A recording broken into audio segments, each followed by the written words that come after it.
Carlos, hello. Hola. Hey, you were one of the first people I told about this project, and now it is underway. Oh Not by yeah. writing, but First, first contact. Yeah. that's right. So tell me about it. Okay. Well, first of all, I like to write something about it because I can rearrange my thoughts in a way that would be probably more coherent. But just on the spot, the first time I met EJ was not uh, his person, his physical body, but it was through a book. It was actually through Juan Carlos from San Francisco, and I was with him one day, and he told me, he looked at me and he said, all this stuff we've been talking about, that we could get together a group and do something. He says, well, now we can do it.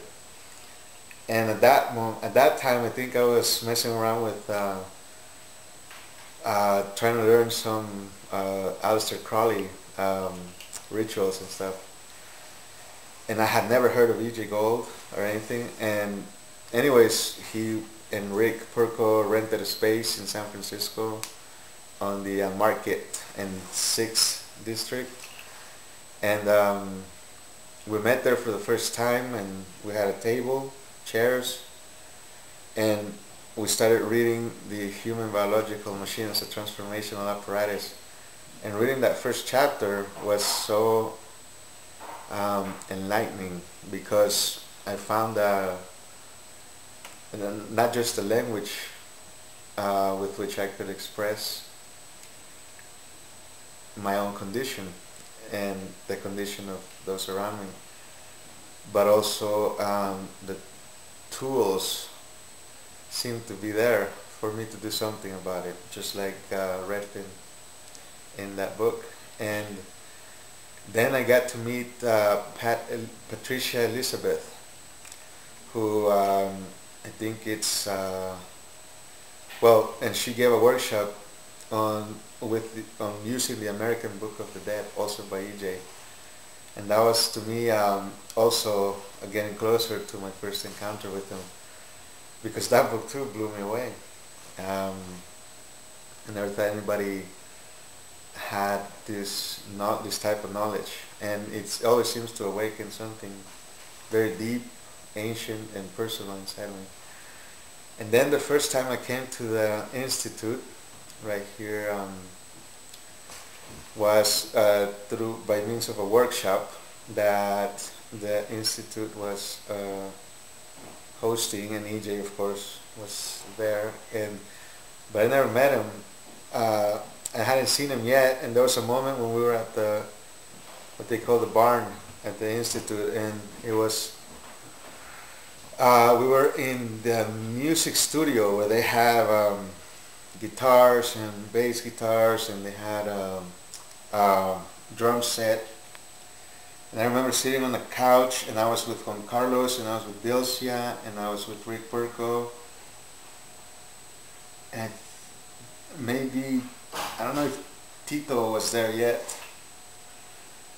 but I remember not having ever seen EJ or anything. And I've seen a lot of people in the institute, a lot of the people that work here, and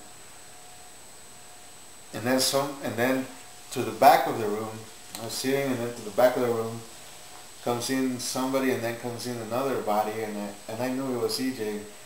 It's like he doesn't wear like a head priest robe or anything. He was just on a t-shirt and sweats or something like that. But I knew it was him without ever having seen him before somehow. And then Dilcia grabbed me and said, "That's EJ, that's EJ." I said, "No, I know." And and it was just amazing. I mean, it's that was my first encounter, and a lot of it I'm going to write about, because a lot of my internal experiences will not come out just yet, I think, but it of course has it's been I don't know how to explain it, but it's been a very powerful blessing to have landed here this time around. I'm sure I've been in places before where I have no guide, and this time I seem to be surrounded by them. And meeting EJ, it's just like uh, it just lets me know that I've done something right, at least even throughout all the mistakes I've made. Because I find myself here again, and I've met him in dreams, and I've met him in other places too that are surreal, and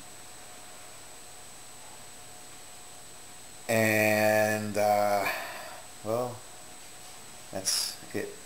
Thank you, Carlos.